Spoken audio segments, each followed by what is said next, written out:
सबसे पहले स्वामी विवेकानंद जी की जयंती के अवसर पर पूरे प्रदेशवासियों को, युवाओं को बहुत बहुत बधाइयां, शुभकामनाएं देता हूं।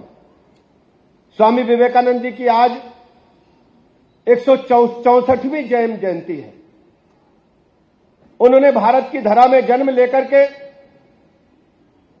दुनिया को भारत की संस्कृति से केवल परिचित ही नहीं कराया, भारत की वास्तविक ताकत का भी एहसास उन्होंने दुनिया को कराने का काम किया था। ऐसे महापुरुष को मैं हृदय की गहराइयों से श्रद्धा समर्पित करता हूं, नमन करता हूं उनकी स्मृतियों को, और प्रदेश के युवाओं से कहना चाहता हूं कि स्वामी विवेकानंद जी के जीवन चरित्र पर सीख लेकर के हम सबको माननीय प्रधानमंत्री नरेंद्र मोदी जी की अगुवाई में देश को आगे बढ़ाने के लिए एकजुट होकर, तन मन से समर्पित होकर प्रदेश को आगे बढ़ाने के लिए हम सबको जुट जाना चाहिए। आज प्रदेश मजबूत हाथों में, आदरणीय योगी जी के हाथों में है। हम युवाओं की जिम्मेदारी है कि स्वामी विवेकानंद जी को पढ़ें, करें और समझें वो परिस्थितियां क्या रही होंगी जब देश गुलामी की जंजीरों में जकड़ा हुआ था। भारत के अंदर सांस लेने की भी इजाजत नहीं थी, कहीं आने जाने की इजाजत नहीं थी, लेकिन ब्रिटानिया हुकूमत के बावजूद मां भारती का सपूत दुनिया के पैमाने पर भारत की संस्कृति का झंडा लहराने में सफल हुआ। याद करिए शिकागो के उस सम्मेलन में जब स्वामी विवेकानंद गए होंगे, क्या परिस्थिति रही होगी। आमंत्रण भी नहीं था, पहुंचने का टिकट भी नहीं था, रहने को, खाने को, पहनने को धनराशि भी नहीं थी, लेकिन स्वामी विवेकानंद जी ने मां भारती के तिरंगे को, झंडे को कभी झुकने नहीं दिया। ऐसे महान सपूत को हम सल्यूट करते हैं और उनकी स्मृतियों को नमन करते हैं। आप सोचिए, स्वामी विवेकानंद जी शिकागो के उस सम्मेलन में जब जा रहे थे, उन्हें सिर्फ जानकारी मिली थी कि दुनिया की ढेर सारी संस्कृतियों के बारे में एक बड़ी संगोष्ठी का आयोजन शिकागो में हो रहा है, तो पहुंच गए।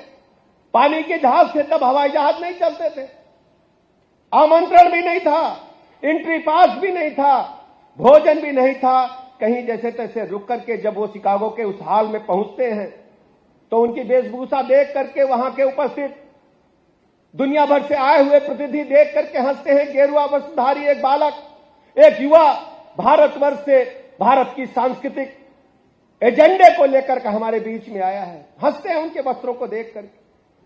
स्वामी विवेकानंद जी का नंबर आया जब बोलने का, तो मात्र कुछ मिनट मिले थे। स्वामी विवेकानंद जी ने पहले ही लाइन में पूरे सभागार को तालियों से गुंजायमान श्रोताओं ने करने का काम किया था।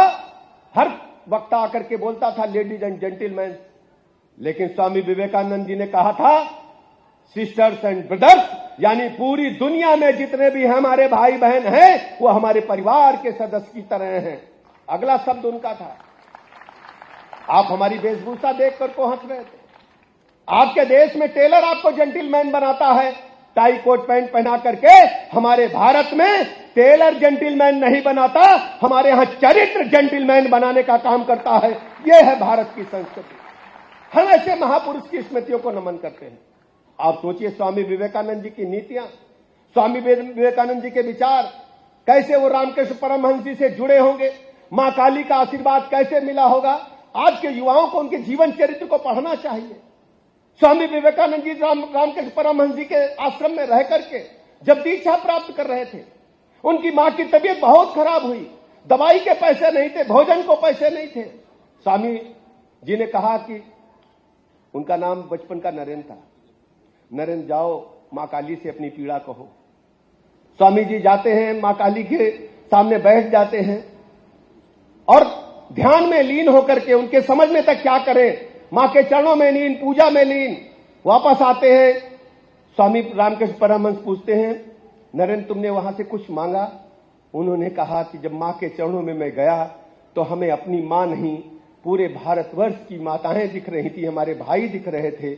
हमने अपनी मां से, मां काली से भारतवर्ष की कल्याण की हमने प्रार्थना की है। ऐसे थे नरेंद्र के रूप में हमारे स्वामी विवेकानंद। आज मैं कहना चाहता हूं, स्वामी विवेकानंद जी ने मानते थे युवा राष्ट्र की सबसे बड़ी शक्ति है, तो युवाओं अपने अंदर ऊर्जा को झांको। ये नया चलन चल पड़ा है। पूरे युवा, पूरे टीचर्स मार्कशीट के लिए भाग रहे हैं। किसी का 97% नंबर हाई स्कूल में आ गया तो बच्चा जाकर के छलांग लगा देता है। ऐसा नहीं करना है। अपनी प्रतिभा को पहचानो। भारत की भूमि उर्वरा भूमि है। इसने ऐसे युवाओं को तैयार किया है जिन्होंने दुनिया को चुनौती को स्वीकार करने का काम किया है। और मुझे तो गर्व हासिल है कि माननीय प्रधानमंत्री नरेंद्र मोदी जी की अगुवाई में हम सबको काम करने का अवसर मिला है। माननीय मुख्यमंत्री जी की अगुवाई में काम हम सब कर रहे हैं। पूरी दुनिया में भारत का डंका बज रहा है। अंतरिक्ष विज्ञान में रोज नए कीर्तिमान बन रहे हैं। कृषि विज्ञान में आप देखिए नया तहलका मचा हुआ है। किसान सीधे मुख्य धारा में जुड़ रहा है। पहले कौन पूछता था? आज प्रधानमंत्री श्री नरेंद्र मोदी जी के नेतृत्व में युवा केवल अवसर ढूंढने वाला नहीं है, अवसर बनाने वाला बन रहा है। सरकार का काम मंच देना है। प्रतिभा अपना रास्ता खुद तलाशती है। इसलिए मेरे युवाओं, अनुशासन, कौशल और आत्मविश्वास से लैस होकर अपनी पहचान को, अमिट पहचान को उत्तर प्रदेश की पहचान से जोड़ देना है। युवा सशक्त होगा तभी हमारा प्रदेश सशक्त होगा, तभी हमारा राष्ट्र सशक्त होगा।